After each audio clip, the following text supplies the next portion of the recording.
ہم اس ڈسکشن کو آگے لے کر چلتے ہیں. ہمیں جوائن کر رہے ہیں کرنل ریٹائرڈ اسد محمود صاحب, اس کے علاوہ ڈاکٹر سندس مستقیم اور ابسا کومل صاحبہ نے بھی ہمیں جوائن کیا ہے. آپ تمام ہی لوگوں کا بہت بہت شکریہ. تھینک یو فار جوائننگ اس. بنیادی طور پہ کرنل صاحب آپ سے اگر اس کو ہم شروع کریں تو آج کا دن, اچھا کرنل صاحب ہمارے ساتھ اب سے کچھ دیر بعد جوائن کریں گے. ابسا ہیں ہمارے ساتھ اور ہمیں بتایا جا رہا ہے ڈاکٹر صاحب ہیں. ابسا آپ سے شروع کرتے ہیں, پھر آپ مجھے سن پا رہی ہیں؟ جی. اچھا, آج یقینی طور پر جو ہماری کوششیں ہیں وہ ایک طرف اور پچھلا گزرا ہوا سال وہ ایک طرف, لیکن آئندہ کے لیے بڑا لاؤڈ اینڈ کلیئر معاملات کو رکھا گیا ہے کہ پراکسیز کو لے کر جو ہمارا پہلے دن موقف تھا وہ بھی آج کے دن ہمارا موقف وہی ہے. تو یہاں سے آنورڈ اب جو صورتحال ہے اس کو کس نظر سے آپ دیکھ رہی ہیں, کیونکہ ظاہر ہے اس پہ ابتدائی تجزیہ پھر ہم اس گفتگو کو مزید اینگل سے پرکھتے ہیں. دیکھیں, یقینی طور پر پہلی بات تو یہ کہ آج we have all the reasons to celebrate. ہمیں بہت کم ایسے مواقع ملتے ہیں جس کو ہم سیلیبریٹ کریں, اور آج پاکستان کی قوم کا جو جذبہ ہے وہ یقینی طور پہ ہمیں نظر آ رہا ہے. اور اس کی وجہ یہی ہے کہ پاکستان نے اپنی ڈیٹرنس کو اسٹیبلش کیا اور اس کے بعد ہمارے لیے تمام حالات و واقعات تبدیل ہو گئے. آج جو لانگ سٹینڈنگ ایشوز رہے پاکستان اور بھارت کے درمیان وہ انٹرنیشنل ایشوز بن چکے ہیں, جیسا کہ کشمیر کا معاملہ. پھر اس کے علاوہ پاکستان میں جو دہشت گردی کو اسپانسر کیا جاتا رہا بھارت کی طرف سے, وہ بھی ایک انٹرنیشنل ایشو بن چکا ہے.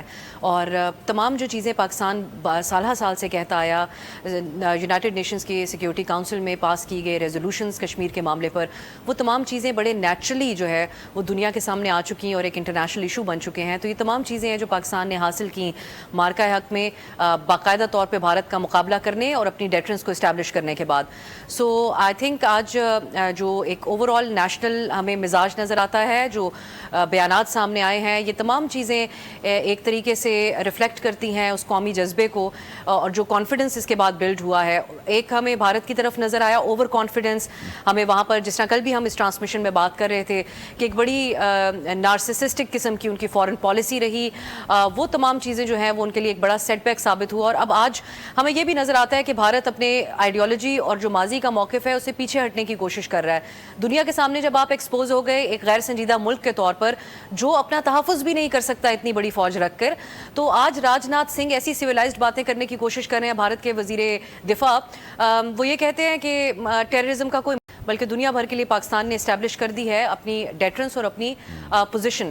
اور ایک اور چیز اس میں میری نظر میں بہت اہم ہے کہ جو مودی کا ایک اور دعویٰ تھا کہ کشمیر کا جو آئینی سٹیٹس ہے اس کو تبدیل کرنے کے بعد کشمیر ان کے ٹوٹل کنٹرول میں ہے, مقبوضہ کشمیر, اور اتنی بڑی ملٹری وہاں پر کی پریزنس ہونا, اور اس کے باوجود ایک ایسا واقعہ جس کو منٹوں میں پاکستان پر اس کا الزام لگا دیا. اور آج 1 سال گزر چکا ہے, کسی انٹرنیشنل فورم کے اوپر ان کی طرف سے کوئی ثبوت نہیں رکھے گئے جو پاکستان کا بار بار مطالبہ تھا.